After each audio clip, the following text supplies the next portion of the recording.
UFC 316. This is the weigh-in recap show, full card predictions, and the betting breakdown. I'm looking forward to talking about each of the matchups on this card after seeing the fighters on the scales. So make sure you guys smash that like button. If you're new to the channel, subscribe. Turn the post notifications on and make sure you share the video too. And also note, I will be live for the entire card Saturday, 6 p.m. Eastern time. Don't miss the fight companion. And also, don't miss the daily live streams, Monday through Friday, the lunchtime live, 1 p.m. Eastern time every single day. If you haven't been tuning into the live chats, I wanted to update the channel that I'm doing it. I'm actually 100 episodes deep. So if you don't know, now you know, definitely check out the live stream Q&As. I want to get into the fights. Let's start it off. Fight number one on the card. We have Markel Mederos versus Mark Choinski. I'm going with Markel Mederos. How can I pick Choinski? Yes, All-American Wrestling base is a factor for sure. I mean, the guy has a takedown threat. He's got wins against essentially no-name opposition. And I have Markel Mederos, a guy who's won fights in the UFC.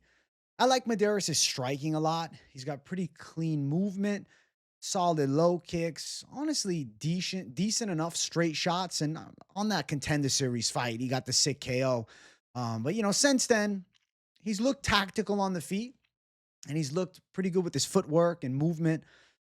And he has skills for sure, and he's well-versed. But I will say the Austin Hubbard fight was, you know, a little uninspiring, right? It was too close for comfort against a journeyman like that. The thing is, though, I can't just pick a Choinski. I think Mederos, 28 years old, is going to look better this time out. I feel like his striking is definitely better than Choinski's. He fights hands pretty well, too, inside of the clinch and as fighters are looking to wrestle offensively.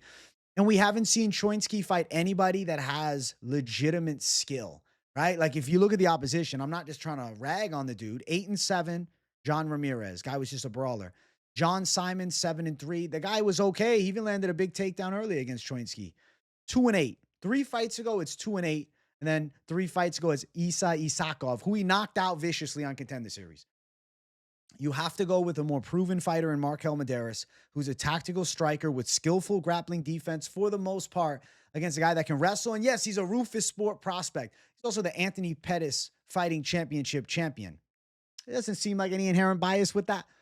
APFC Rufus Sport team is getting all the right matches. Not saying it's a bad thing, though. They built Choinski up. He's 8-0. Seems to have some type of potential. He's not bad. Definitely could end up sticking around on the roster and getting W's, but beating a 2-0 in the UFC, Markel Mederos, who came from the Contender Series and won 2 in an impressive fashion, the call is Markel Mederos, and I think he beats Choinski. The worry with him was last week he fell ill and pulled out of the Bellagioki fight, but I think he'll be okay. Let's check out the scales. I'll give credit to Choinski. Though he reminds me of a throwback fighter, like we're back in 2006 with the beard, the goatee, the Billy Goat goatee, I kind of like the look. He's separating himself from the crowd. Choinski, I see what you're doing. Smart.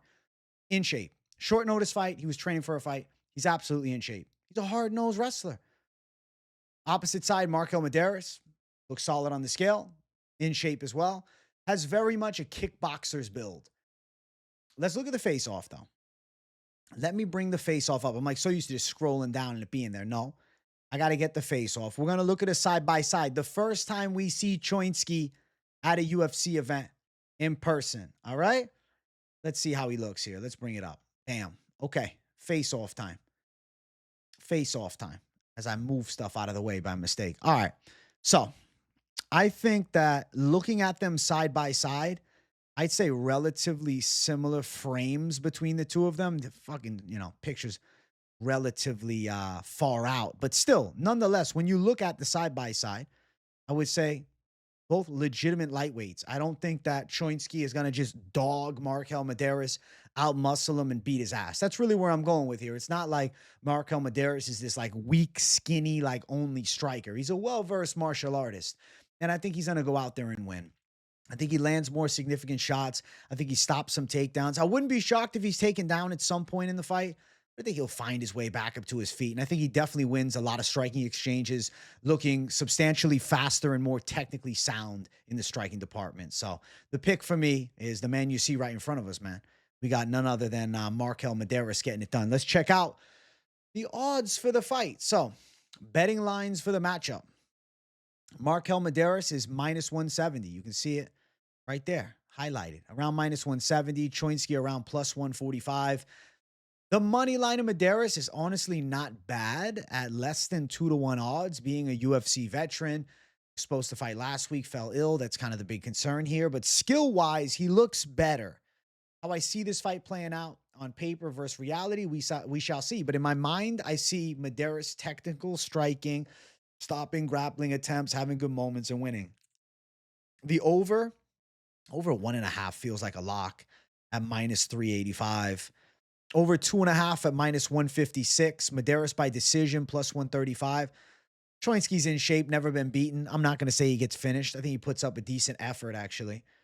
The spread, let's see. Do you think Choinski wins around? It's minus 150 for the spread on Choinski. Oh, all right. So they're thinking he might nab around. With this wrestling game, he could.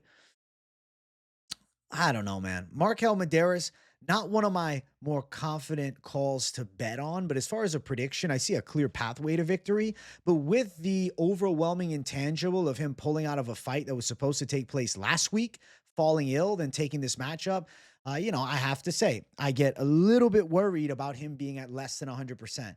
Nonetheless, I'll have faith that the UFC experience comes in handy, and he is at 100%. And I'll pick Markel Mederos to beat Mark Choinski in a competitive fight over 3 rounds, pretty back and forth. But Mederos, the sharper striker, does more damage and stops majority of the wrestling onslaught from Mark Choinski. Mederos, decision. Next fight on the card, Salkilld versus Yanal Ashmouz. The pick all week has been Salkilld to win. There's been a bit of savage dog love for Ashmouz from the community. I've seen it in the live chats throughout the week. Some people feel like the line being, so so heavy favoritism, so much favoritism though on the book side towards Salkilld has you like tempted to go the dog. But I must tell you, I do think Salkilld has the actual tools to win this fight. Ashmouz is a dangerous kicker, and Ashmouz has power in his hands, but Salkilld is going to have a 7-inch reach advantage. He's a fair amount taller. We'll see as they face off. And it's not like Salkild's an unskilled striker. Decent straight punches, solid enough kicking skill set. I'd say his kickboxing game is decent enough, good even. I wouldn't say insane power, but showed big power against Jubli. Tough to say, how heavy are his hands. He definitely has a quick straight. All right, quick, fast twitch straight shot. Ashmouz is the better kicker, though. I'll tell it as it is. With the big range advantage, though, as Ashmouz is kicking, Salkilld could land counter punches. Ashmouz got some nice spins that he can throw out there, kind of Muslim Salikov-like. Definitely a snapping kicker. And I would say his power is in his legs, but he does have that nice knockout of Sam Patterson, which was kind of crazy though. Patterson at 155 looking at it now, but still Ashmouz had a big KO as an underdog there too. He's got a nice right hand. He's got explosive punches in close range. Just about can he get there? His grappling skills are pretty decent. I would say he's got strong enough wrestling to handle like a Trevor Peak, but he's not out grappling Salkilld. Salkild's got very slick jiu-jitsu. I would say he's dangerous from top and bottom, and with his long limbs, I think he's a nightmare if he gets to Ashmouz's back, which I think is a possibility. I put it like this. Ashmouz can put up a tough fight, but he's going to lose. Let's check out the scales between the two, man. We got Yanal Ashmouz looking insanely shredded. Holy shit, he's representing Israel, but he's also a Muslim from Israel. I was surprised by it. I didn't know that was a thing, but hey, you learn something new every day. Shredded to the gills nonetheless, okay? Holy hell. Dude's in great shape. Dude looks jacked. Dude does not look like he should be a huge underdog. Dude does not look like he should be a huge underdog. Dude does not look like he should be an underdog at all. Salkilld got a goofy look to him. He's got the throwback stash like we're back in the fucking 70s. He's got a bit of the spaghetti hair on top. But his skills in fighting, looks aside, he's got like that Steve Erseg thing. Dude can fight. Dude can fight. Might look goofy. Doesn't matter, bro. This ain't the fucking who looks toughest contest. It's about fighting. And Salkilld, with the size advantage and a skill set that I think is pretty well-rounded, he should win this fight. You can see the face off there. You see good height advantage. That's a factor. On the ground, it's a factor. And if you look at them side by side, Salkilld actually doesn't look that small. It's just the way that he was flexing at the damn, weigh-ins. It had him looking like he had the fucking spaghetti noodle arms, but he's got more size on him, and you can see when they go face to face. It's not like Ashmouz is crazy jacked and Salkilld is just a walking twig, you know? I think that Salkild's skills pay the bills here. All right. I'm going with skill set. Even though Ashmouz is intimidating, Salkilld should win. Should he be a minus 430 favorite? In what world do I think he should be? None. No. Fuck no. No, he's not a minus 430 favorite. 2-1 even. Stretch. Minus 150, better. At open, he was minus 220. That's even wide to open up at. Ashmouz plus 330. No love for Ashmouz. But I'm going to say that the skills of Salkilld should hold strong here. I feel like he's going to win a decision. It'd be sick if he subbed Ashmouz, but we've never seen Ashmouz finish before. Maybe a sub, though. What's the sub for Salkilld? Salkilld sub plus 275. It's not great, actually. Decision minus 110. I could see him taking the back of Ashmouz, but the issue is Ashmouz being so short and stocky.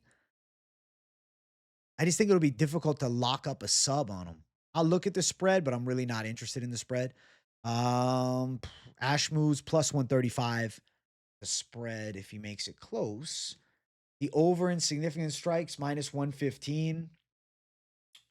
Bro, I feel like Ashmouz could land over 33.5, though. If you need significant strikes. Salkilld over 3.5 takedowns. I don't know. I'm going to say Salkilld with a W. I say he can win the fight. Striking, I think he can do fairly well with his hands.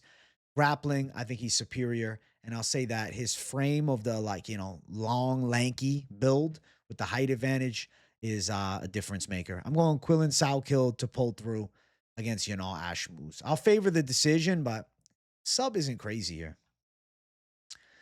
Next fight, we have Ju Sang-yu versus Jeka Saragih. The pick has been Ju Sang-yu all week long. And the dude looks menacing as fuck. He looks like a prospect to watch. His striking skills look pretty nice from what I've seen. Fast reflexes, good timing on his shots, power in his hands. Has shown grappling as well. Seems to have a solid wrestling/grappling game. Better than Jeka Saragih's, I feel like. Jeka Saragih is kind of a mid-tier grappler, I would say. Weston Wilson grappled him up. Anshu Jubli finished him. So, Jeka Saragih's got his back up against the wall for sure. Is definitely taking losses to two of the bottom of the barrel guys on the roster. And if Ju Sang-yu has any potential, like I feel like he may have, which is can do something in the UFC and get some type of big fight, I really think that he should knock Jeka Saragih out or potentially submit him if he decides to grapple. Yu is going to be too fast. He's going to be too technical. He's going to be too precise. I feel like he's got really good timing. He's like McGregor-esque style. I'm not trying to compare him to McGregor, but you could call him the Korean McGregor style. Some comparisons to be had. Has that type of slickness and explosiveness and seems to have power for sure. But also, I'd say relatively good athlete and well-versed. Saragih's got a big puncher's chance. He throws power shots. His style is based on Muay Thai power, really. It's like throwing bombs. I don't think Saragih's winning this fight, though. I think he can get out-grappled. I think he can get out-struck. I don't think Saragih's all that good. He's got UFC experience on his side, but I think Yu should win this thing. And I think he should have a bit of like a show-out performance. Yu looks in fantastic shape, shredded up. Look at the aura with the tattoo, bro. Yu's a savage. Shredded as hell. It looks like you got the Korean supervillain, right? Taking on just like some crazy dude on the street, bro. Some street hooligan. Jeka, the street hooligan Saragih. Dude looks like a street hooligan. Holy shit. Reminds me of Nacho Libre's sidekick from the fucking movies too, man. Like an Indonesian version of that. Like an Indonesian spinoff. Let's check out the face-offs between the two of them. Let's see here. All right. We go face-to-face. I'll shrink it down a bit so we can see everything. You a little taller. Oh, Yu's got aura. You can't tell me otherwise. Yu doesn't have aura. He seems to have that sneaky confidence. Staring right at Saragih. I feel like he's going to look for the KO. I think we got a good fight. I'm going to say Yu lives up to some type of hype, man. He has to. He has to. I'll be damned if he doesn't. I'm going Yu Sang-yu to look good. Inside distance, Yu Sang-yu. Probably a KO. He's a 6-1 favorite. What fun is that? Betting wise, there's no fun. Plus 425 on Saragih. Let's see here. The fight to go and inside distance minus 260, under 2.5 minus 210. You to win by KO plus 150. I feel like he's going to want to strike, but he could end up grappling. Sub plus 250. Inside distance is shit, minus 185. I'd almost rather just go fight ends inside distance at minus 260, which is not as good odds, and put that in a parlay as opposed to, straight betting you inside distance or even putting you, to win inside distance in a parlay. So maybe the sneaky play would be putting fight ends inside distance in something. Ultimately, then you got to kind of just pick between the methods. I'll favor KO, but it's not impossible that you took him down and subbed him. You could also look towards the spread side. If it's a dominant win for you saying you, minus 300. So that's if he gets a finish or a dominant decision. And I will favor him to do such a thing. Actually, I'm sliding through. I'm sorry I'm moving so fast, man. But I got to check something out. Where's the most significant strikes? Yeah, minus 400. Over 35.5. Saragih over 19. To be honest, those are scary for this fight because you could put them out early. Fuck that. I'm saying you inside distance. Fight ends inside distance is a live bet. If you're looking for bets, you have to throw something down. Two of those could be, parlay. But I do think KO most likely for you. But if you grappled them up and got a sub over a guy who's flawed on the ground, I wouldn't be sitting here surprised. Next fight on the card, the ladies are going after it. It's Ariane Lipski da Silva versus Cong Wang, and massive weight miss from Ariane Lipski. She came in 6 pounds over the limit. She came in at 132 freaking pounds. Holy shit. That's a bantamweight. What is she doing? That's crazy. Terrible look. I'm picking Cong Wang nonetheless. I feel like maybe Lipski had an injury in camp that we don't know about. You could say, oh, maybe it's gamesmanship. Lipski is going to look to use her weight advantage and just wrestle Cong Wang up. I guess you could say that. But I don't think that's true. I think that Cong Wang is going to look sharp on the feet. I think her kickboxing skills are technically better. I think she's faster. I think she's cleaner. She's got better straight shots, heavier leg kicks.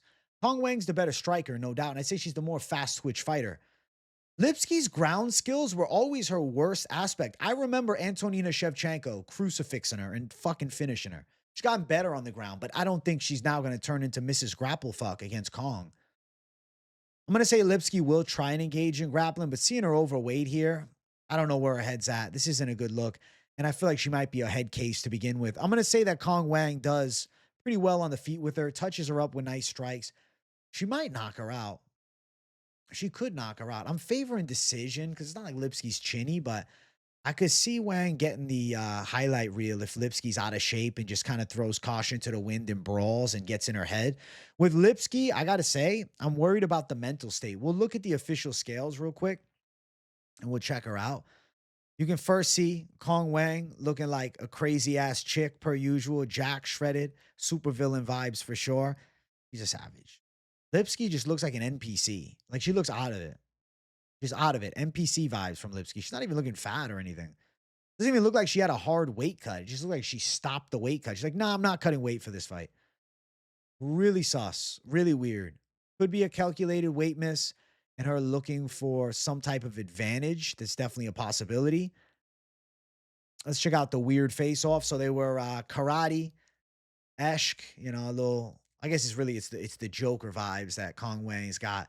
But I like the savage wide stance. Lipski just standing there with her hands up. I'm telling you, I'm getting super NPC vibes from Lipski this card. She just doesn't seem there.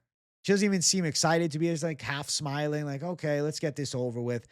And I think she's going into the fight worried, man. I think Wang could end up finishing her. Seeing where Lipski's body language is at and like the missed weight, I'm not liking anything on Lipski's side. I'm going to say Cong Wang looks good. Dominates the fight. Let's check the odds. After the weigh-ins, I'm feeling the KO more. Minus 425 for Cong Wang. I feel like she's going to win. Plus 325 for Lipski. Let's see. Cong Wang to get it done. What is inside distance for Cong Wang? If she's to win inside of the distance, it sits at -110, +115 range. You'd have to favor KO if it is inside distance. That's around +175 to +220. Earlier in the week, though, I was thinking decision +130, but seeing Lipski's body language worries me. It's not like she's unfinishable.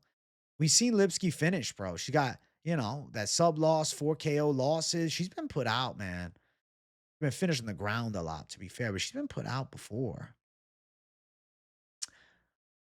I might be thinking Kong Wang finds the knockout here.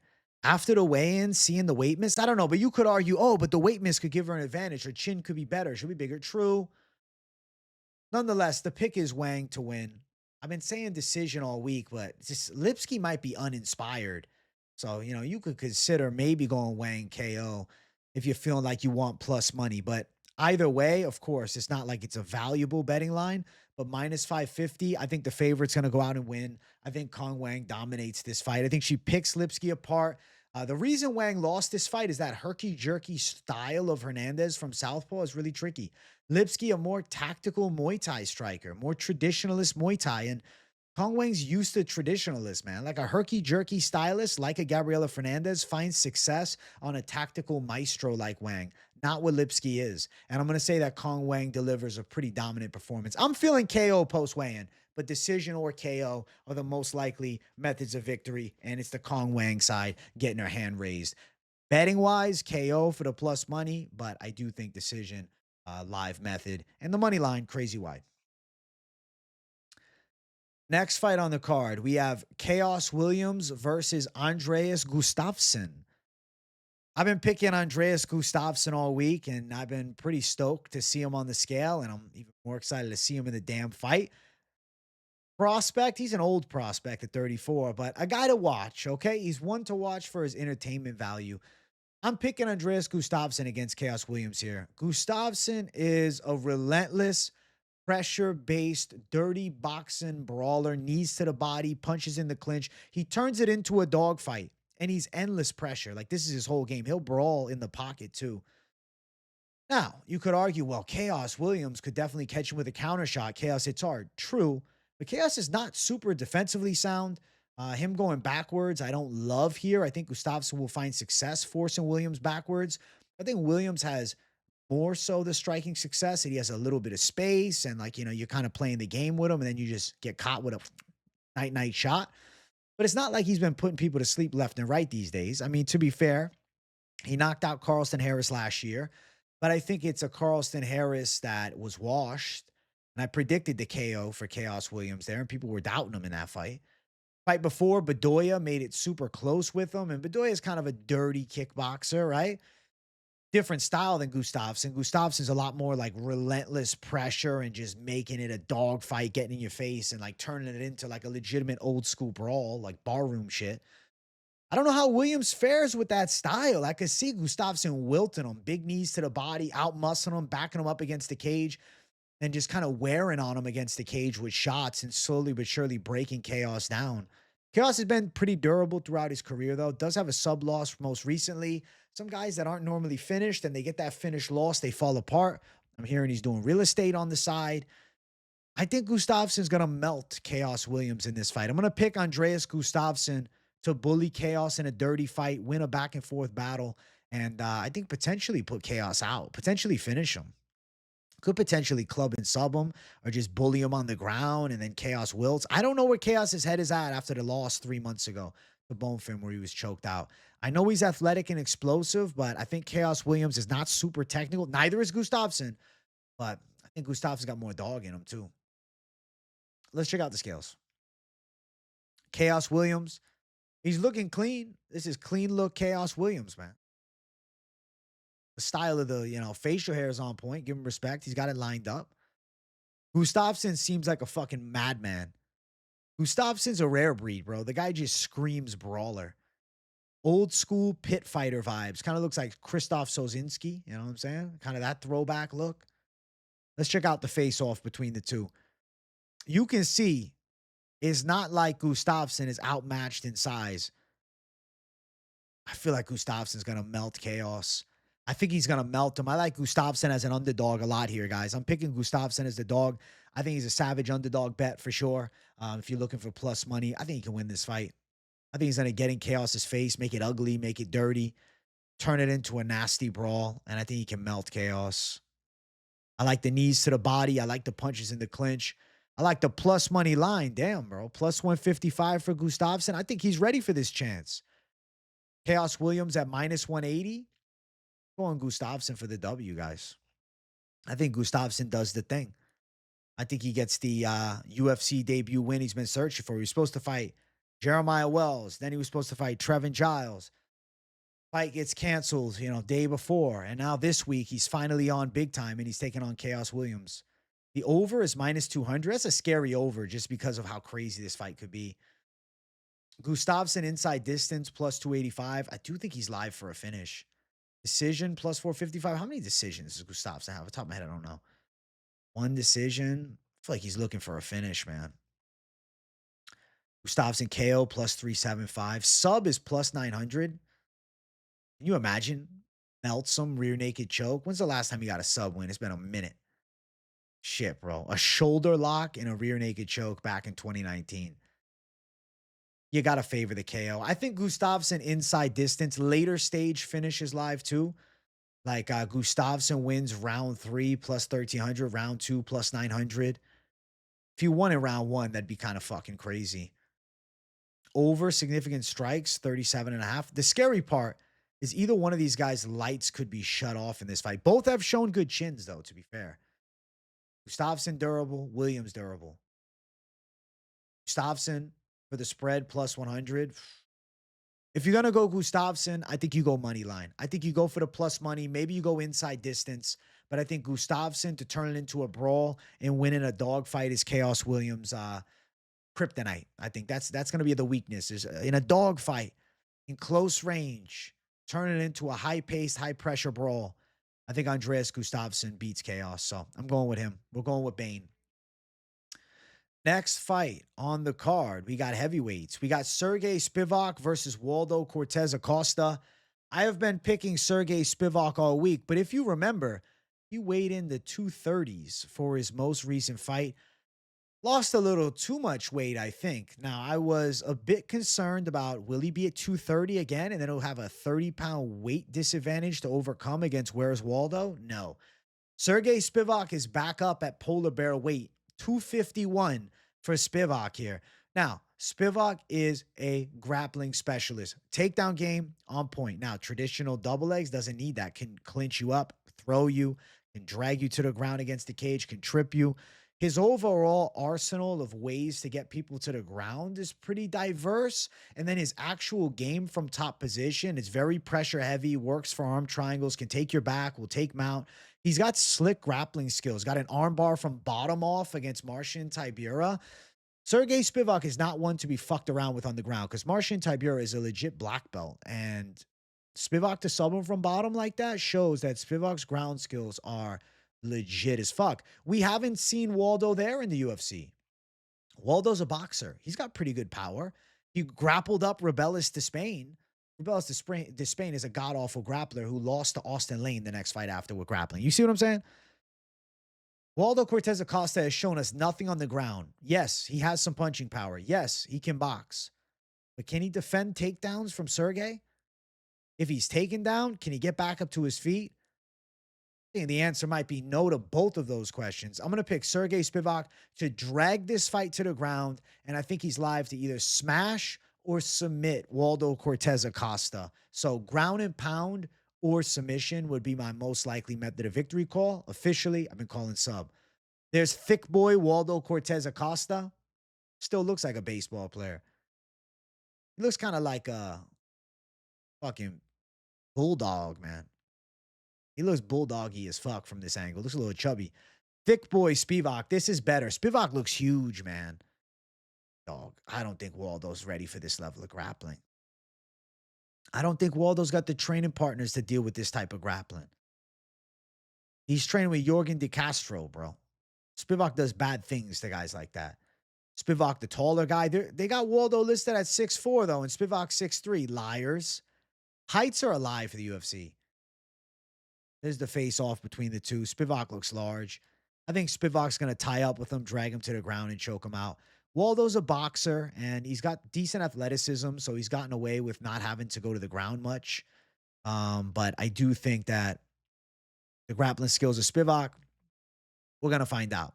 And I think we're going to find out that Spivac's grappling is levels above. Minus 174 for Spivac. The odds are growing, as they should be. Post weigh-in, I'm more confident in Spivac, him weighing in at 251. So, Spivac could be a decent money line parlay piece. Maybe you're just touching Spivac by sub. Waldo plus 149. Now, to be fair, nonetheless, about the weights, if it is striking, Waldo always has a knockout chance because Spivac has shown flawed durability in past fights. We've seen him finish a handful of times with punches, but we've also not seen Waldo fight anybody this good. Spivac by submission plus 285. Spivac inside distance plus 180, plus 155. Waldo by KO plus 200. Fight to end inside of the distance minus 200. I'm feeling like this is a finish. Spivac just to wrestle fuck him for 3 rounds. I think if they go to the round, he dominates it. Spivac spread plus 115. Waldo on the other side if he wins a round minus 150 or if he wins a fight. I'm going to say that we see Serghei Spivac submission. I think it could be in the first round. I don't know how Waldo's going to look when it hits the mat. I mean, Spivac still took Jailton Almeida down. He's definitely taking down Waldo. And like, what if Waldo has no get-up game? Spivac was able to arm triangle up Derek Lewis. And normally Derek Lewis has pretty decent grappling defense. I think Spivac's submission makes the most sense. I think he handles the boxer and subs him up probably in the first round. I'm going Spivac by sub. Next fight on the card, we have Azamat Murzakanov versus Brennison Ribeiro. I've been picking Azamat Murzakanov all week. I've been feeling the knockout side for Azamat, especially in the pocket.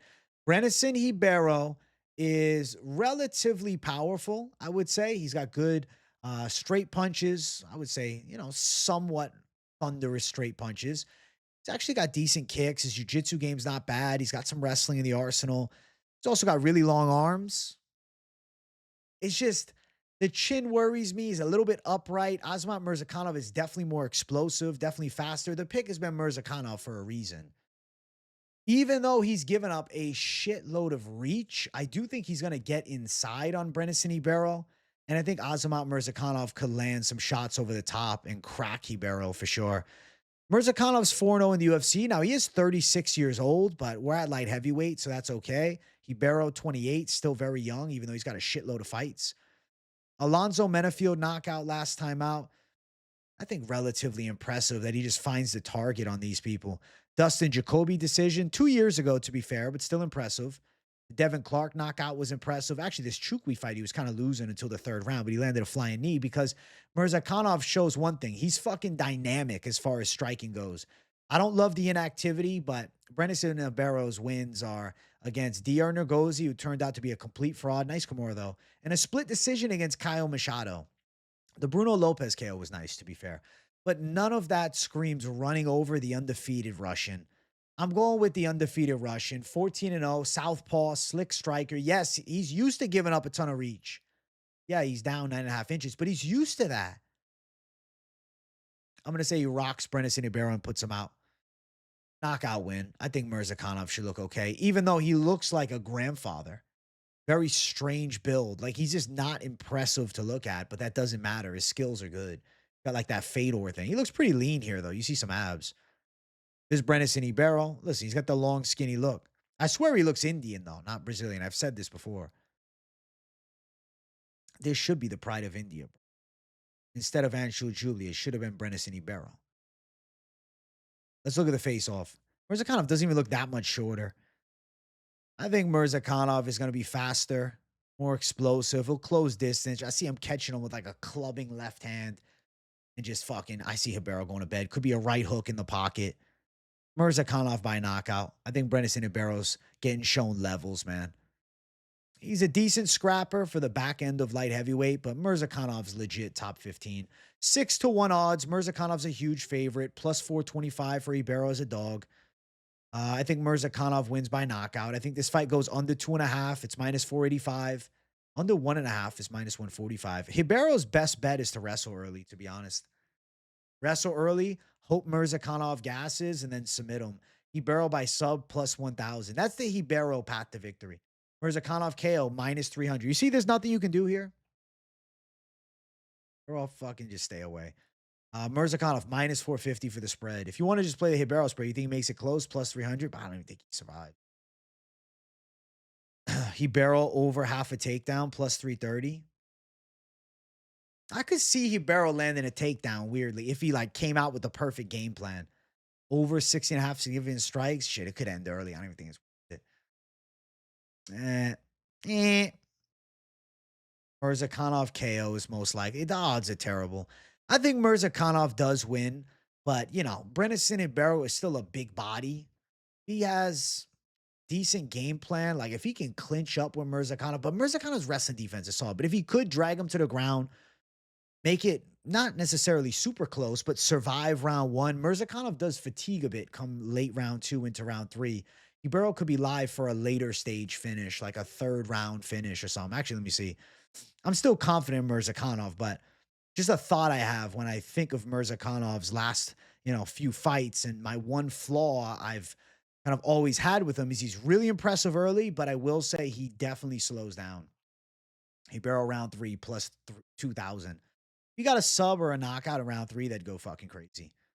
But nonetheless, the pick will be Murzakanov. But if you want to reach and you want to go for some D-gen shit, Ribeiro by a fluke factor. But more than likely, Murzakanov is putting thunderous hands on him in round 1. And I don't think Ribeiro's chin holds up. Like, unless he's coming with a damn grappling-based game plan and they start shooting from jump and he's able to actually get a takedown, Murzakanov could fucking devastate him early.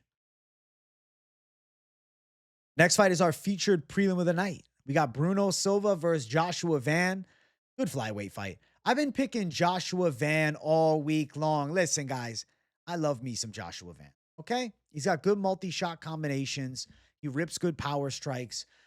His boxing is really clean, man. He's a combination puncher, which we're starting to see more and more of in the UFC. We see it with Jack Della. We see it with Ilia Topuria. We see it with Joshua Van. His body work is nasty. I think he's getting better and better. Obviously, bad loss to Charles Johnson 4 fights ago, but has followed that up with 3 straight Ws, and he's showing improvements each and every time that he fights. I think Joshua Van is really good. He's got a nice calf kick, too. Takedown defense is on point. But I'll say this. Bruno Silva is no walk in the park for anybody on this flyweight roster, period. Bruno Silva's got the karate-esque stance that they have kind of at Fight Ready and Patricio Pitbull, his team with, Henry Cejudo, Davison Figueiredo, etc. Kind of that karate-ish stance. Decent counter hitter, does have power in his hooks. Willing to engage in the pocket. Solid grappling skills. Not great, but solid. Wrestling defense for sure, but I don't think that Van's going to look to wrestle him. I think it's kind of a back-and-forth striking fight. I think you're going to notice that Joshua Van has a pretty clear-cut speed/boxing advantage. I would say with his punches, Van is going to be better. Not that Silva doesn't have a good hook, though. He does have some power in his hands, and his leg kicks are decent. Kicking skills are okay, but he's not like ripping up nasty high kicks and knocking people out with that. I think we're going to see Van outpoint him. I don't want to say similar to how Manel Kopp did it. I think it'll look different. But I do think that Bruno Silva can sit in for 3 rounds. I do think Bruno Silva could have moments in the fight. I'm sure he's going to look to wrestle at some point as Van's outboxing him. But I think Van is going to look pretty clean. And I think Van's going to take this thing home on the judges' scorecards. I think 30-27, 29-28, 30-27.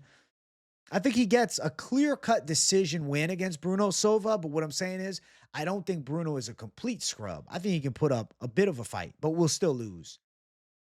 There's Bruno Silva putting the hand up to the sky, flexing. Cody Durden was outboxing him before he landed the sick KO, but it shows he's got power. There's Joshua Van looking good. 23-year-old Savage looks ready to go.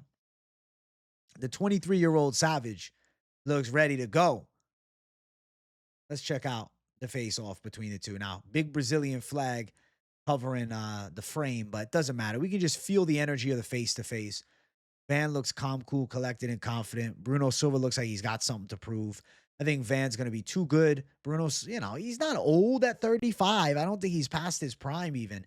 I just think he's at such a speed disadvantage. He hasn't been active for a while. And I think Van, simply put, is just a sharper blade and the better fighter. So I'm going to say Van by decision, but minus 740 is stupid. Plus 540 for Silva is crazy. These odds should be a lot closer. It's just unlikely that Silva gets a flash KO at flyweight. He did do it to Durden, though, to be fair. Over 2.5 minus 135. I think we're going over. I think we're going over in this fight. I think it's a damn good fight, but I think it's a fight that goes over. I like that over 2.5 a lot. It's gotten better this week. Put it in the Lock City parlay, bro. Odds are better with it. I like Van decision plus 100. Let's see what the significant strike numbers are. Van over a 90.5. Fuck, they got you there. If it was like 66.5, I'd say I think you can do it. 90's a lot though. I would say yes if I had to. I'd say yes, he lands over 90. I say, you know what? Bruno's live to land over 50, to be real. Takedowns don't matter to me. Spread for Silva plus 180. I could see him getting 30-27. I wouldn't really go the spread on Van at minus 240, but better than the money line odds-wise. I like the over 2.5. I like Van by decision. I think this fight goes distance. And I think that it's a competitive back and forth battle between, two pretty skillful flyweights, but one that's trending upwards and going towards the top, and one that's holding on to his top 15 spot. So the pick is going to be Van to get it done. You can see, had over a year off, then came back to knock out a Durden, but he was getting pieced up early, then Cop beat his ass. And I think Joshua Van pieces him up too. Van also, he had the Raceria win, but he also fucked Durden up as well. Shout out to Durden. When we talk about him getting fucked up, he's a friend of the show. Shout out to him. He's a good dude. But just speaking the facts, Van for the win. Let's keep running up the card. Next fight, main card opener. If you guys are watching and you haven't yet, make sure you hit that like button. If you're new to the channel, welcome. Make sure you subscribe. We got Vicente Luque versus Kevin Holland to start off this main card. I'm picking Kevin Holland to win this fight. I feel like Holland's hands are going to be faster than Luque's. I think he can match Luque even in the kicking game. Long reach advantage. Vicente Luque had that brain bleed after the loss to Jeff Neal. He seems to be much more interested in avoiding damage, and fuck, I would be too. Having a brain bleed, you might need to consider, retiring. Like a brain bleed is terrifying from this fight game, right? Because that's like signs of like, hey, CTE could be around the fucking corner. You know what I'm saying? And I like Luque. He's a good dude. He's a sharp striker when he's at his best, but doesn't respond to punches as well. And why would he? It would definitely be in your head. Fuck, the brain bleed. Yo, he hit me with a good shot. Fuck. Then he got knocked out by Buckley. Shit. He looked real good quick against Themba Gorimbo, but it was a big shot, perfect sub, done, right? It's not like he had a full fight since that Buckley loss. How does he take a punch? I don't know. I do know that Kevin Holland's a lot better at 170 because when he fights at 170, that means he's taking the shit serious. When he fights at 185, he's looking for a check. Vicente Luque, I'm doubtful in his ability to drag this fight to the ground and just dominate Kevin Holland with wrestling/grappling. Holland's jiu-jitsu game is solid, but not really the greatest get-up game ever, but I think better at 170. I'll say this, his takedown defense is definitely better at 170. His grappling defense better at 170 because he's got this crazy frame for the weight class, 6'3", 81-inch reach. It's hard to take a tall motherfucker like that down. Tall, skinny, hard to move. Kevin Holland at 170 pounds is good. And I think that Kevin Holland has a nice win here against Vicente Luque incoming. I mean, recent losses at 170 for Holland were Michael Venom Page, Jack Della Maddalena. Like, you can't completely overlook them. Coming off the win over Gunnar Nelson where he hurt Gunnar bad in the fight. Fighting consistently again just 2.5 months ago. Now he's back again. I think that we're going to see a good Kevin Holland here. A sharp Kevin Holland. Luque last fought 5 months ago. Quick win against Gorimbo. Hasn't been in a fight that's been a minute or longer since over a year ago. And it was Buckley knocking him out bad. I'm going to favor Kevin Holland. Too many red flags around Vicente Luque. I think Holland's hands are definitely faster with a big reach advantage. He could land hard shots. Luque not willing to engage in a brawl like he used to, I think limits his offensive striking, which actually will then limit his ability to drag this fight to the ground, which could be needed for him. Kind of feeling like Kevin Holland might get the knockout against past his prime Luque. It's like Luque's young. People say, oh, Luque's old. No, it's not that he's old. I walked that back. I was like, listen, I'm not saying he's old. He's got miles on the car, though. He's got a lot of brawls. He had a terrifying health scare. Can't pick him. I'm going with Kevin Holland, KO win, especially at 170. I think he looks better.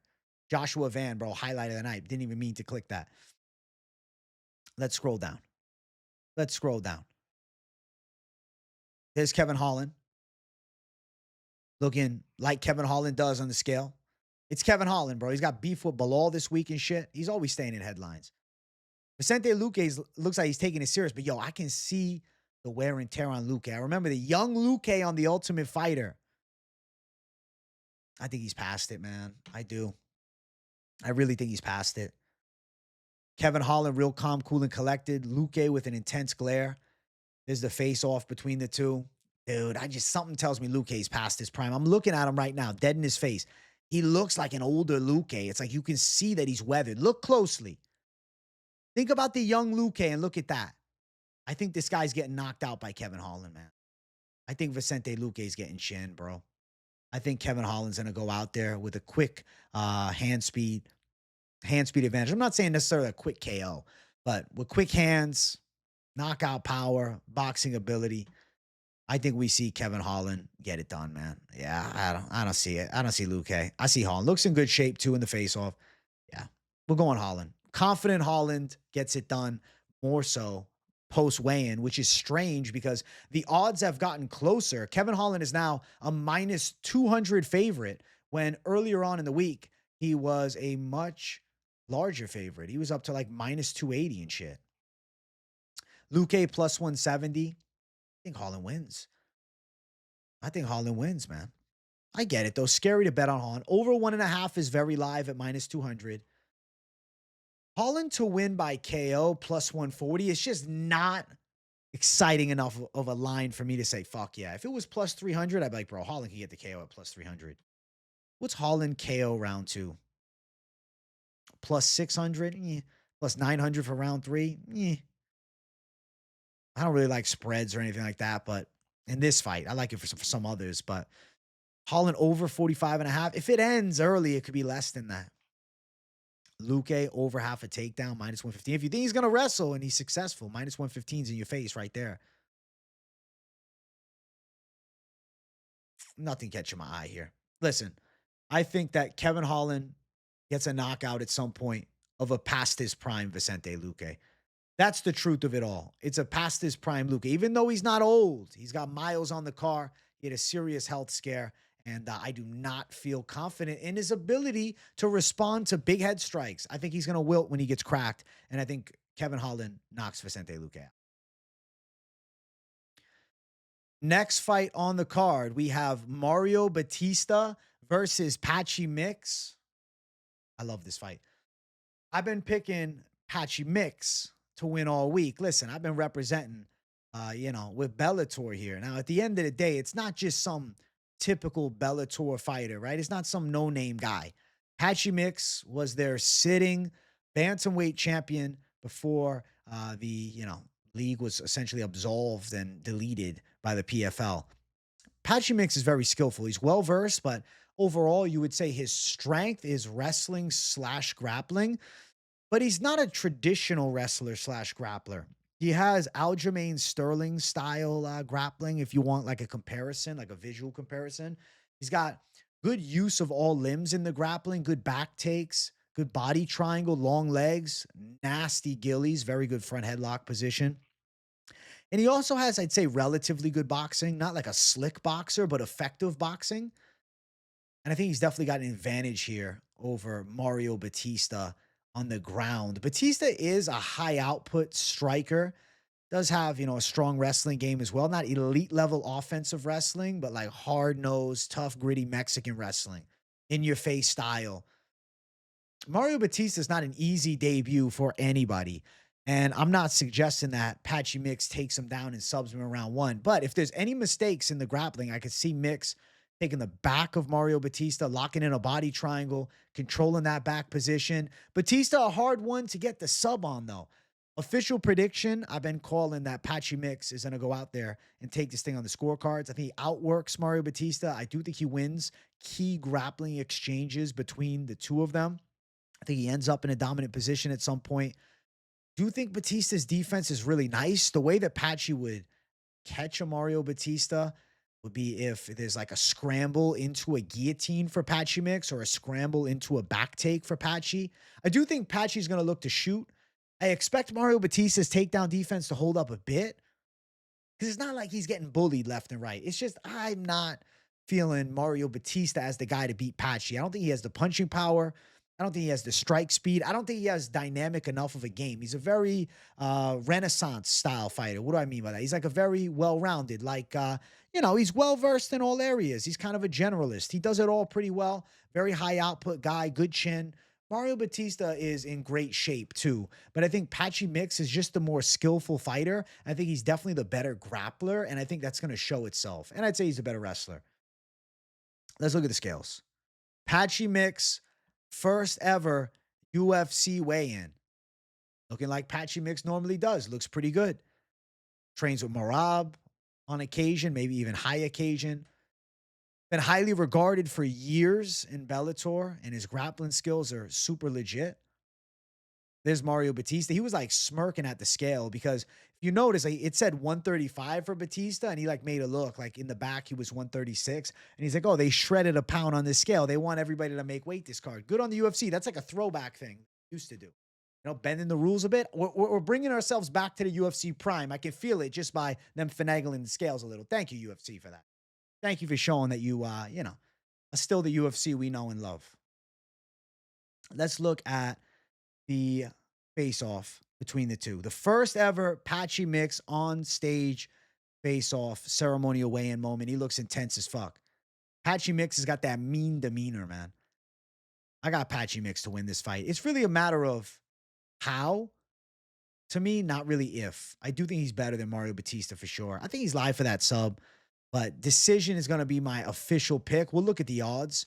Patchy Mix money line is not bad. It sits at -175. I do think Patchy Mix is live to win as a, slight favorite here. I think he's going to win. +150 for Mario Bautista. Let's see.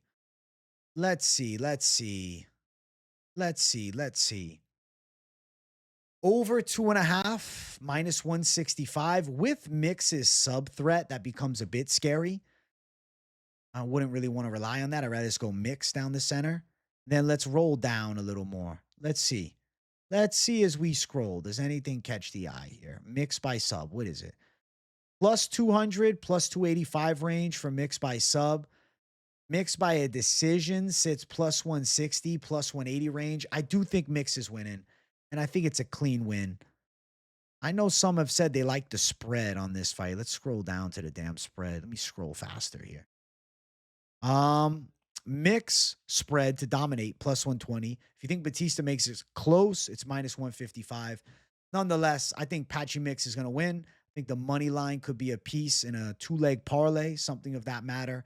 And I do think it's Patchy Mix making a bit of a splash in the debut that people are going to remember. I think people say, all right, okay, Patchy Mix, we see you now. So the pick for me, Patchy Mix, and I think he's winning this thing. Decision or submission. Next fight, featured fight of the night. We got Kelvin Gastelum versus Joe Pyfer. Listen, Kelvin Gastelum, it's crazy how young he is at 33. It feels like his prime was several years ago now. I feel like he's been slowly but surely falling off for a while. Then you got Joe Pyfer, the surging prospect with crazy heavy power, well-versed game, good grappling skills. Prime Gastelum is a fucking demon. Prime Gastelum against Joe Pyfer, different conversation. But Joe Pyfer today versus Kelvin Gastelum today, I think Joe Pyfer is going to beat him up on the feet. I think he's a lot faster with his hands. He's a lot more powerful, too. His boxing is dangerous. Ground skills are there. I think he could drag Gastelum to the ground. I think he can out-muscle him on the ground. I think he can out-position him on the ground. Pyfer's got legit jiu-jitsu. I think he can get a sub. I got to take a sip real quick. I think this is a Joe Pyfer W incoming. I think he'll look explosive with his hands. Does he knock a Gastelum out? I say no. I don't think he knocks Gastelum out. Gastelum got that block head, man. We've yet to see him go out, so now for me to say, oh, yeah, he's getting knocked, nah, I can't. But I will say, Pyfer's explosive. Pyfer's hard-hitting. Pyfer's athletic. Pyfer's got jiu-jitsu that's live. Pyfer's in his prime. He won the first 2 rounds against Hermanson and then followed it up with a great knockout of Burial, 1 shot. Kelvin Gastelum didn't really look good against D-Rod, to be fair. I feel like he's kind of towards that final phase. Sean Brady destroyed him at 170 and subbed him. The Chris Curtis fight, that was 2 years ago now, and let's be real, that headbutt changed the fight a lot. Cannonier beat him almost, 4 years ago? Wow. Yeah, I think Joe Pyfer gets past the Gastelum puzzle.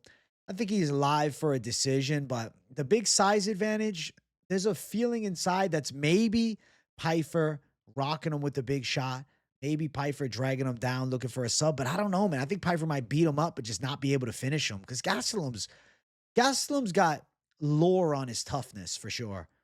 There's Kelvin Gastelum, who looks in decent shape, but he shouldn't be fighting at 185.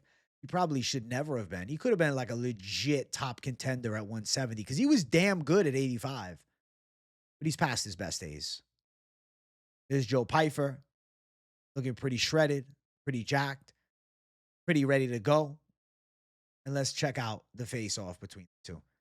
We got USA being represented heavy there with Pyfer, who's got this huge size advantage. I just think we don't got a Gastelum who's primed. Like from the side, he looks so fat. Doesn't look like he takes it that serious with the diet. Of course, he's a skilled fighter. Of course, he trains. Of course, he spars.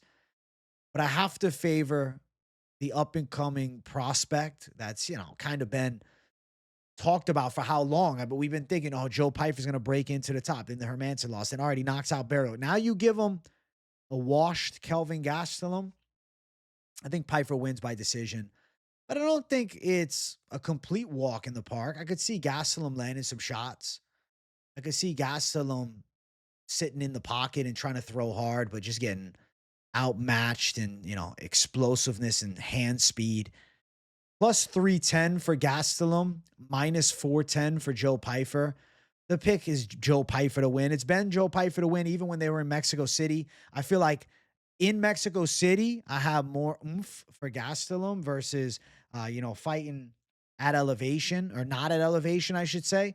Like I was picking Pyfer then, to be fair. But Gastelum, maybe in round 3, Pyfer's exhausted. But here, I think Pyfer's in great shape. I think he's ready for 3 hard. The over is minus 145. Pyfer's wide is the favorite, of course. Pyfer by decision around plus 145 range. I'm picking Pyfer. Cards is the official call. KO's only plus 240. Gastelum, unchinnable, it seems like. Better chance is sub. Pyfer is minus 170 if he dominates the fight or gets a finish. Let's see. What's the sub for Pyfer here? Pyfer to win by a submission, plus 400, plus 300. I think he could nab up a sub like his boy Sean Brady did. We've seen Gastelum submitted before. Got submitted by, Jack Hermanson too. Pyfer for the W. I feel like decision though. I know he wants the knockout, but I think he's smart enough not to just sit there and brawl like that. I think he could drag it to the ground. I think Pyfer's going to look good. I'm going Joe Pyfer for the W. Dominant win against Gastelum. He should have always been at 170. Co-main event of the evening. Julianna Pena versus Kayla Harrison. Now, I've been picking Kayla Harrison all week long, but I've said this. I was very worried about this weight cut for her. She had never made 135 pounds ever before. She makes 135 pounds here. Pena also 135. That makes me think that them fixing the scales is a real conspiracy theory. It's just coincidental. Everybody's at like 85 and shit. Everybody's at the right number. I don't know. Surprising. Normally people are a pound over a lot. Nonetheless, I think Kayla Harrison is going to beat up Julianna Pena. Pena's relentless, though. She's really tough. It's like, I don't want to say she's got clean boxing because it's not technical, but she's got good boxing output. She's got good flurrying punches. She's an absolute dog that doesn't quit on herself. She's a brawler and she's hard-nosed. Got solid grappling skills, too. Normally, decent wrestling. The Pennington fight was not super impressive. I thought she could have lost the decision, but it was close, and she showed a lot of grit in that fight. Kayla Harrison here should have a big advantage and ability to get the fight to the ground. Harrison also, I would say, probably the more technically sound boxer too, even though Pena does a lot of boxing. It's just not technical. She throws like elbows out flared and she just comes in with brawling shots. She's a scrapper. I think that Kayla Harrison is live to go out there, drag this fight to the ground, beat Julianna Pena up. She's going to be a lot physically stronger. She's going to have a much more substantial takedown threat here. I think she wins the grappling battle. I think she's on top. I think she's beating Pena up with some ground and pound. I think she's controlling position. I think Pena's talking shit. They're getting frustrated at one another.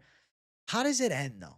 How does it end? Something like whispers to me that it's going all 5 and Harrison gets it on the cards. Because it's hard to finish Julianna Pena. She's tough as fuck. Let's look at the face-offs. Let's look at the scales. Let's check this out.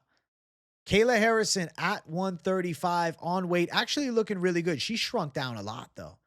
It's insane to see the difference in muscle size today versus a couple days ago. It's mind-boggling. That doesn't look like Kayla Harrison. She looks like she's lost a ton of muscles. That's freaky. That's freaky to me. This looks like a different Kayla Harrison. That's insane.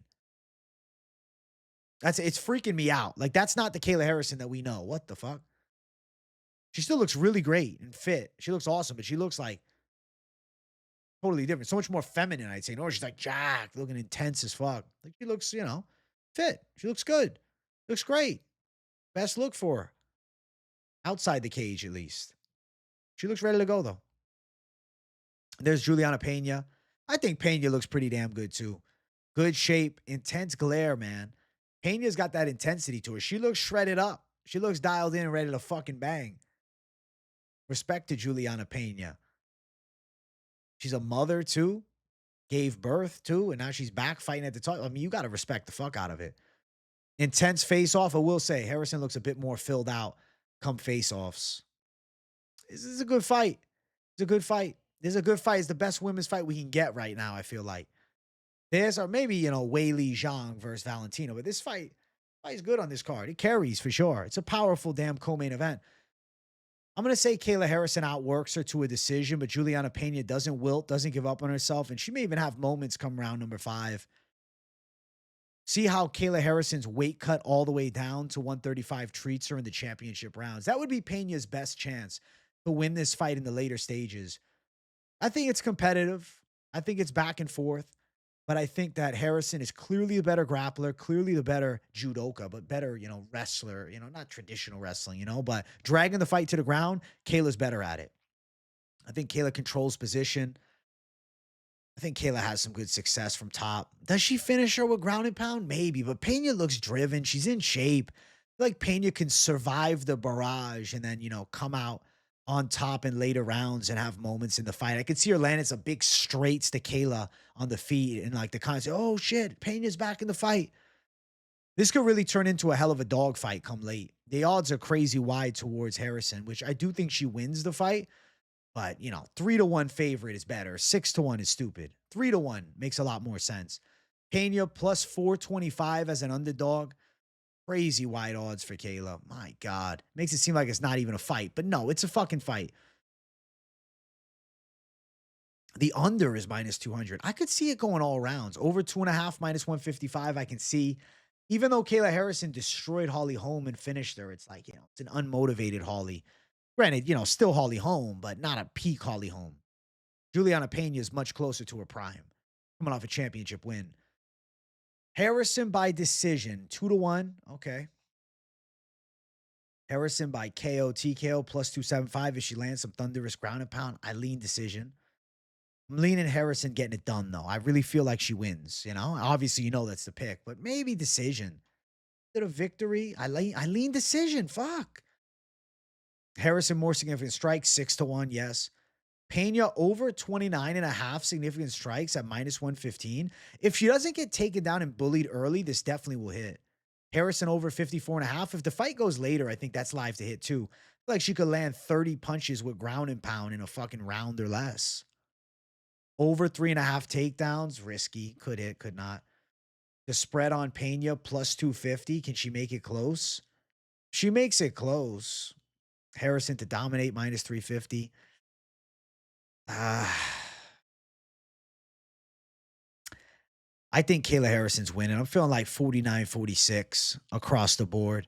But Pena has moments in the fight, and she doesn't make it look easy. But Harrison should be the better fighter, better athlete, and I think she wins the battle of position on the ground. Going with Kayla Harrison and new champ in the co-main event, setting up that Amanda Nunes fight.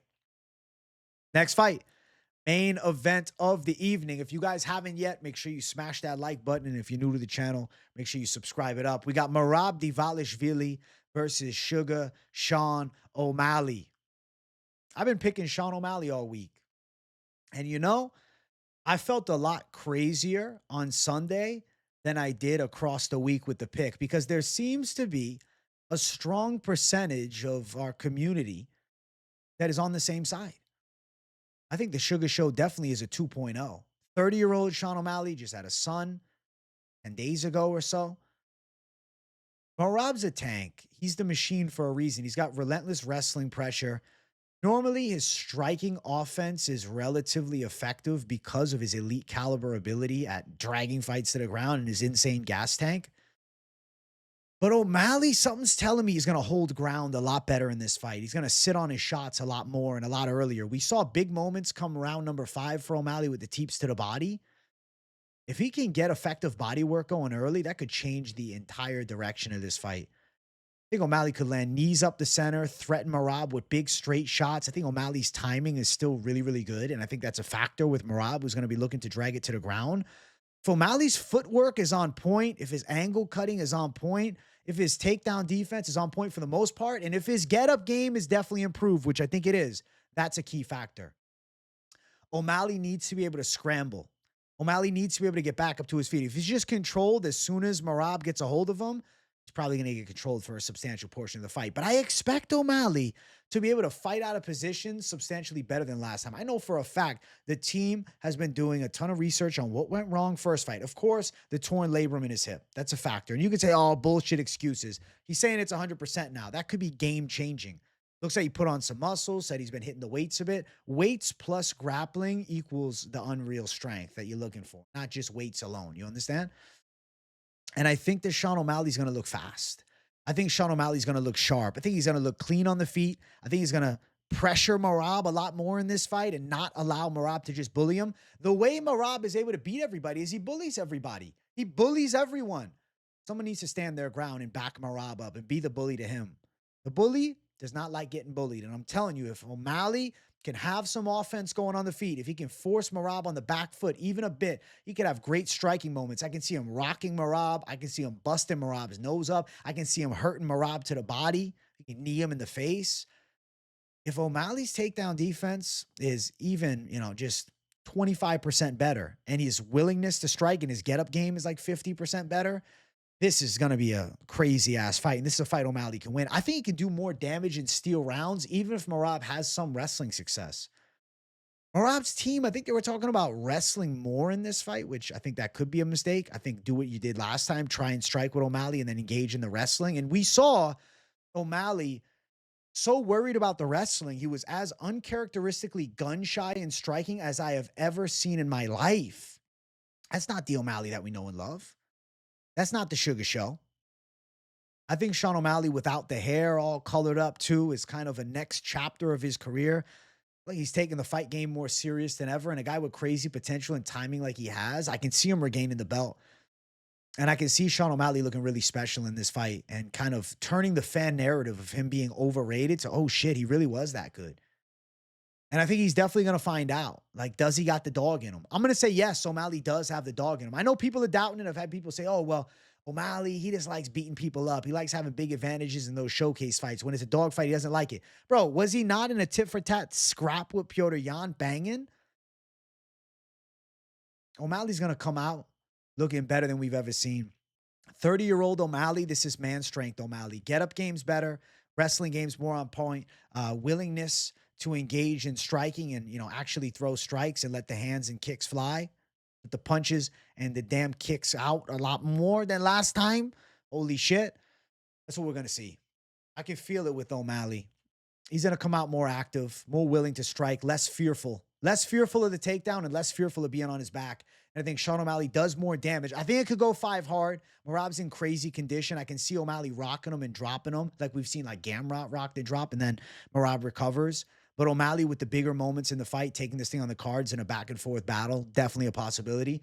O'Malley with the flash KO would go crazy, or like rocking Merab, then into the TKO finish, and the ref jumps in and stops it, and Merab's complaining about an early stoppage, or a close decision going O'Malley and Merab's pissed. Either way, I see the Sugar Show getting his hand raised at the end of it. Sean O'Malley to beat Merab is my official prediction. And I think it really comes down to the willingness to get some strikes flowing and not fear the takedown. There's Sean O'Malley on the scale. Looks relatively good. Doesn't look jacked or anything crazy. Looks like O'Malley does. It's that sniper and slick striking style build right there. Fast twitch. Merab looks pretty shredded up on the scale. He looks great. He's in amazing shape per usual, Merab. Shredded to the fucking gills. O'Malley looks good here. When he does the flex, though, you can see a little muscle tissue on him. It's not like a crazy physique mismatch between the two. And let's check out the face-off. Let's check out the face-off between the two.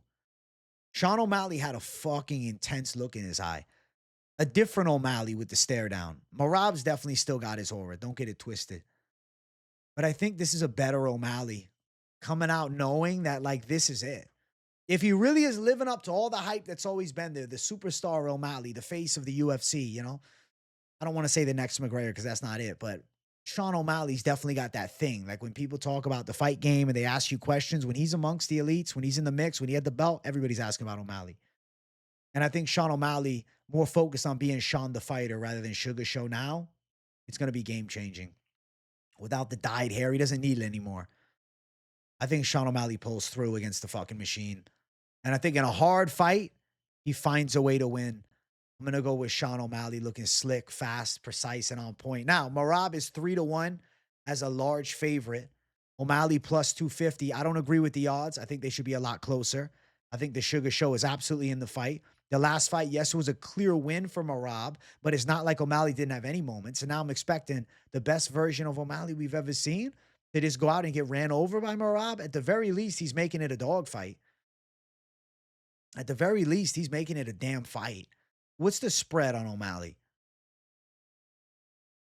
O'Malley spread, minus 165.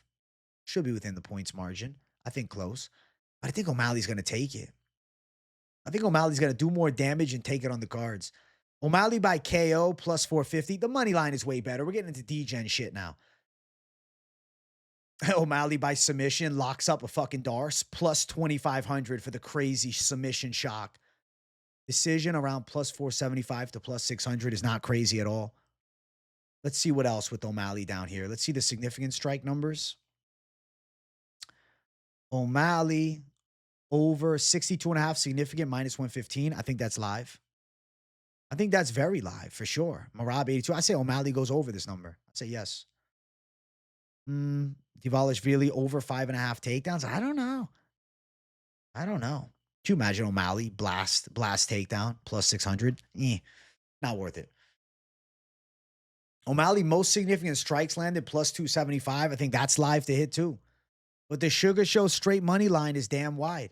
And I think it's going to be a Sean O'Malley fight. And I think he's going to have the game plan to beat a Merab. I think he's calculated. I think he's technical. I think he's precise. And I'm telling you, I think he's going to hold his ground way better than last time. I'm going Sean O'Malley to become the champion once again as he defeats Merab Dvalishvili in the main event of UFC 316. Now, I'm not done yet, guys.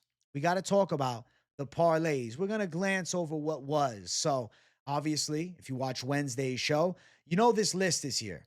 I think the safe but boring is still live. I think Pyfer, Harrison, Murzakanov. Yeah, everything still looks good. I'm looking at all of it. The D-Gen, Savage, O'Malley, Gustafsson, Pyfer, Van over. I think that's live as hell. O'Malley and Gustafsson, Savage as hell. Plus 825. Yes, Doggy Style is live. It has to hit.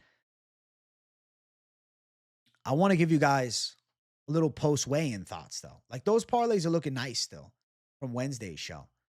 But I like to go, a little post-weigh-in thunder and see what I'm feeling after the fact. This is just going to be something that is based on pure intuition post-fact, okay? After everything. Is it crazy that I'm thinking Spivac and Holland at plus 141 could be like a weird alternate that you just didn't see coming all week long? That's the you didn't see it coming all week long. Now, I dropped some sneaky calls earlier in the week towards the end of this week's Best MMA Bets. We went O'Malley okay, with Van to win, plus 287. Not a great line. Not a great line. Okay. But then you add in, if you think Patchy comes through, plus 500, 5-1 money. Then we had Pyfer also in the slate. Where's he at? Where's Body Bags? Plus 660. Or you go Murzakanov by KO. I think you kind of have to chase the KO, but I don't like the line anymore, really. Plus 742. I just want to see what it's still at. Plus 964. That's a sneaky one. Sneaky D-Gen. Let me remove it, though. Let me remove it. O'Malley, Van, Mix, Spivac, plus 937. Through Holland, it said fuck it, plus 1352. I think Gustafsson is live to win too. I mean, but now we're going crazy, degenerate shit. This is just fucking madness now. This is where it gets out of hand, guys. This is where the parlays can get you out of hand, you know? That's why I like Wednesday's calculated parlays, and I don't just go off instinct, because you can start going, let me add this. Like, I think Cong Wang probably wins. Shit. Yeah, minus 550. Shit line, though.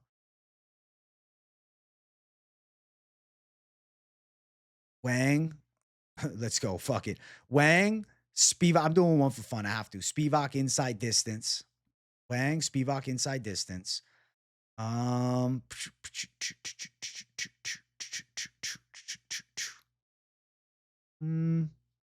Holland got the KO and we just say fuck it. Holland KO. Sean O'Malley plus 27-27. D-Gen on the fly, top of the dome, Savage call. You add Van in, it's plus 3,100. Mixon plus 49.75. Plus 63.10 with Pyfer. Kayla plus, we're going crazy. I'm fucking going back to the screen. Going too nuts over here. But we can have a good time with it. Safe but boring should hit. Lock City should hit. I do think Van and Silva's going over. Actually, you're going to get more plus money now. I got to just update that line real quick. Because that over surprisingly didn't spread. People think that the flyweight fight finishes, man. I think it's a little disrespect, though, that some of the fans maybe have on Bruno Silva's durability. Because on paper, it's like, yo, Manel Cop finished him. Now I'm looking at around plus 120 range for that. If you went with Lock City, even better odds than when we dropped it Wednesday. So good calls overall. I'm excited as hell for this card. You guys know what I'm thinking with the parlays. You see the savagery, right? Don't blindly tail. Do your own research. I recommend everybody lines up their thoughts with mine. You know, if you're just throwing a couple bucks down, you want to blindly tail the D-Gen shit, different convo. But if you're throwing substantial cash down, do your own due diligence too and match yourself up with me and see, you know, where we concoct on things. I appreciate you all for watching the weigh-in recap show. W's to the people. I love you guys. Smash the like button on your way out. If you're new to the channel, make sure you subscribe to it. 48,100 was hit earlier today. We'll see what we get by the end of the fight night. I'm excited as hell for it. Make sure you guys let me know in the comments what you think of my predictions, specifically the main event. I want to hear from you. And if you got nothing to say in the comments, but just enjoy the content, as always, W in the chat to boost your algorithm for your boy. I'll see you all for the Fight Companion. And make sure every weekday you're tuning in to the Lunchtime Live, 1 p.m. Eastern time. You don't want to miss me, all right? I'm chatting it up every single day of the week with the daily content flow absolutely on fire. And we're on another UFC marathon for June, and I'm damn excited for it. I think this is going to bring the UFC back to like homeostasis, you know? We needed a month like June, and I'm feeling like after the lull May, the next, you know, portion of 2025, this month and beyond, is going to bring UFC back to, I think, a high point, and I'm excited as hell to see it. And Dana White not showing up to the weigh-ins or the presser, very suspect. Is he on his way out? That's interesting. We'll talk about it throughout the live streams all next week, and you know, maybe we'll know something then. Because a little sus that we're not seeing Uncle Dana. That's besides the point. Thank you guys for watching. I love you all. W to the people. I'll see you all in the next one. Much love and peace out.